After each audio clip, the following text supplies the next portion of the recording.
Hi, how are you? Tiny Twitter. I would like that. Is Taiwan as big as California?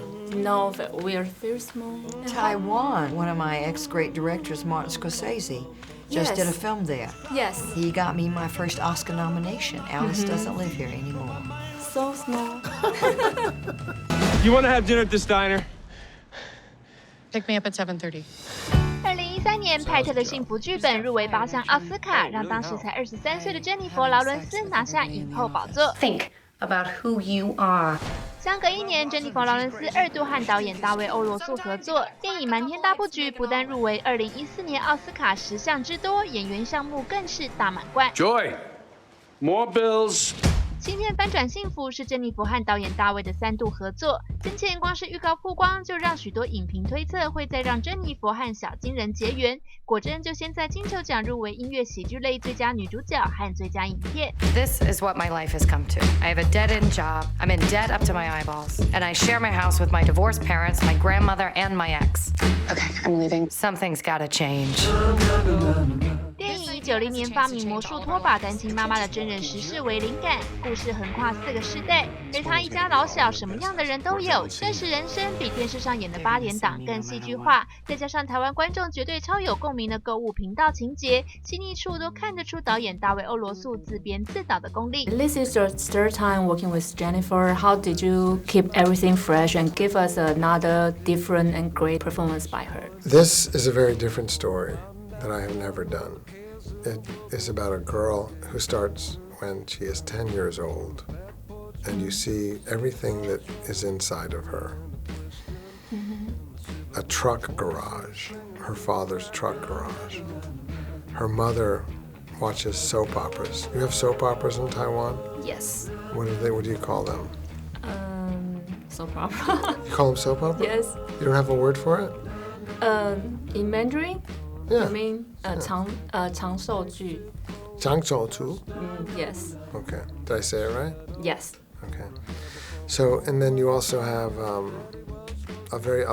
you have 3 kinds of emotions: joy as a child, joy when you get married, and joy when she's a grown-up and she has suffered, and she has gained power with many scars and cuts, and she's had to learn that many things that seem terrible don't have to end terrible. It doesn't mean that that's the end. They can turn into something else. That's the mystery and beauty of life, is that something that seems terrible can actually become something else. And to me, that is what is inspiring about her. And it's Jennifer's first role where she has a quiet power. And I find it inspiring because people can take away what you have many times. They can try to, especially if you have something special. And I'm inspired by someone who will not allow that to happen. 在好莱坞，大卫·欧罗素短短3年间就入围5次奥斯卡，才华洋溢不在话下。但更知名的是他的难搞。1999年，他和乔治·克鲁尼合作《夺宝大作战》就吵到闹翻，这回连小珍妮佛都忍不住在片场和他大小声，到底是怎么回事呢？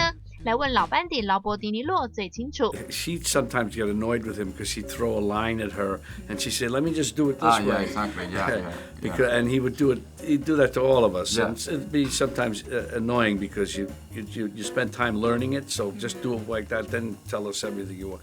But they have a very close relationship. So it's just the work process.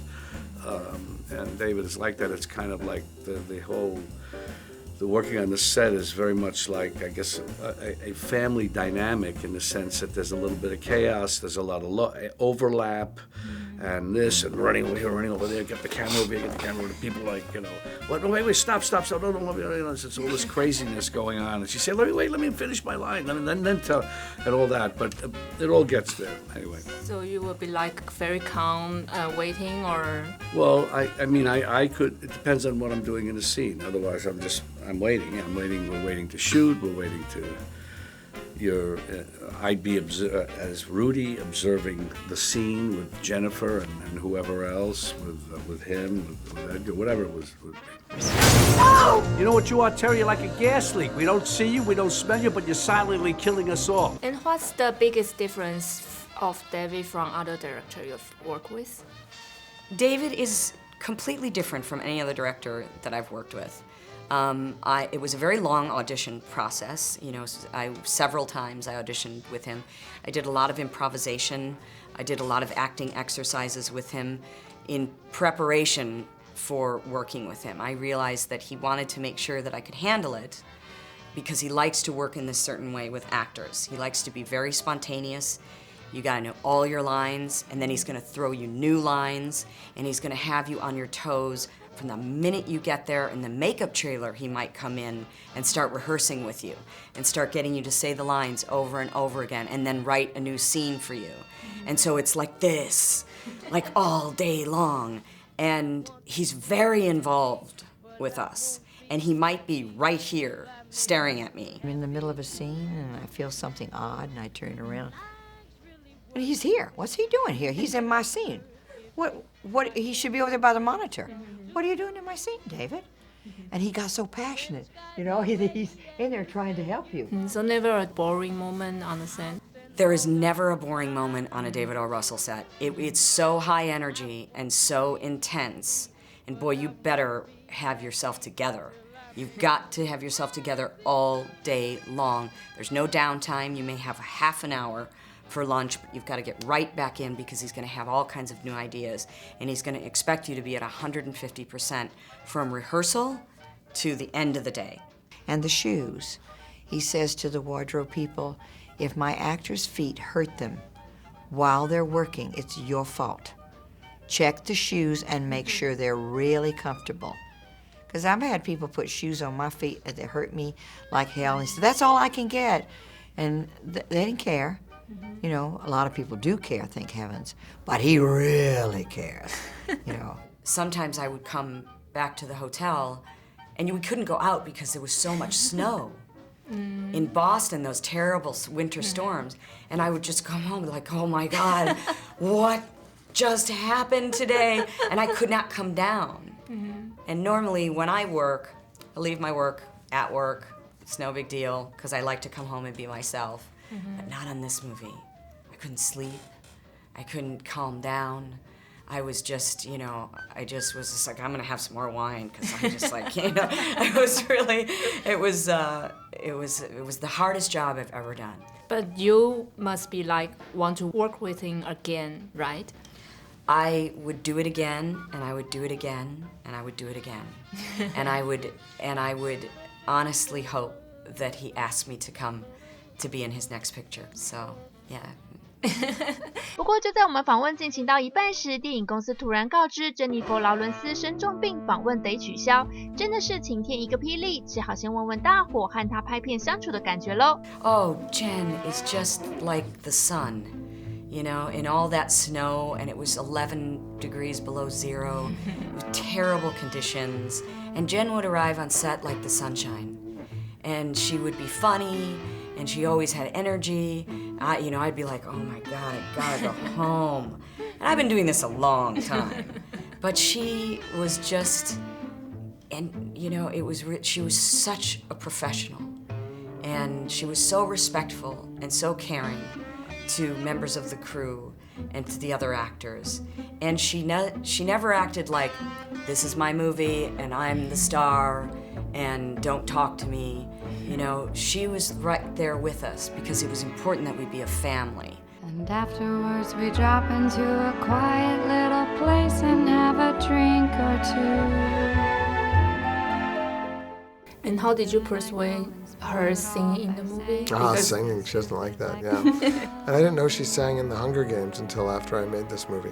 I just told her I believed in her, and I thought it would be beautiful. And I do think she has a beautiful singing voice. And we had pre-recorded another song, and then that morning, he let us know, guys, we're not doing that song, we're doing this other song. So yeah, that gave a level of spontaneity to the scene that I think it worked perfectly. So it was very fun. Jennifer will make her director debut very soon, and what kind of director? Oh, no, I don't think she's going to direct that movie. Why not? I don't know, she told me she's not going to. But she changes her mind a lot. And any advice for her? Oh, yeah. I have no, you know, we're friends, and I will talk to her about everything. I love her very much, and I believe in her. And I think, I don't know, she said she might get a different director, because it's very, very hard for her to do that, I think, to direct and act in a movie. I think Bradley Cooper will become a director for sure, but he's a lot older than her. He's going to direct, and Robert De Niro has directed, so I have to earn all of their respect. I don't get it. Are you serious? Hi, Taiwan. Pretty sure. Merry Christmas. Hi Taiwan. Enjoy joy. Hello, Taiwan. I hope that joy will bring you a lot of joy. Yes, tell me how to do that. 你好, Taiwan. Okay. And recommend joy to Okay. the audience. Can you tell me how to say that in Mandarin? You mean the Mandarin. title? No, the Mandarin, the whole thing you just said. It's too long. Is it really long? Yeah. Okay. I say ni hao Taiwan. Yes. Is that how you say Taiwan in Taiwan? You say Taiwan. Really? Yeah. What does it mean? Just our nation's name? It doesn't have any meaning? No. Okay. You know what America means? No. It was named after Amerigo somebody. Vespucci, an Italian guy who came over here. Okay. Ni hao, Taiwan. Please go see Joy. It is filled with magic, emotion, struggle, and inspiration, and beauty, and fierceness, and snow, and a lot of snow. Too much snow. Do you have snow in Taiwan? Only in on the mountain, not in the city. Is Taiwan as big as California? No, but we are very small. So small. How big?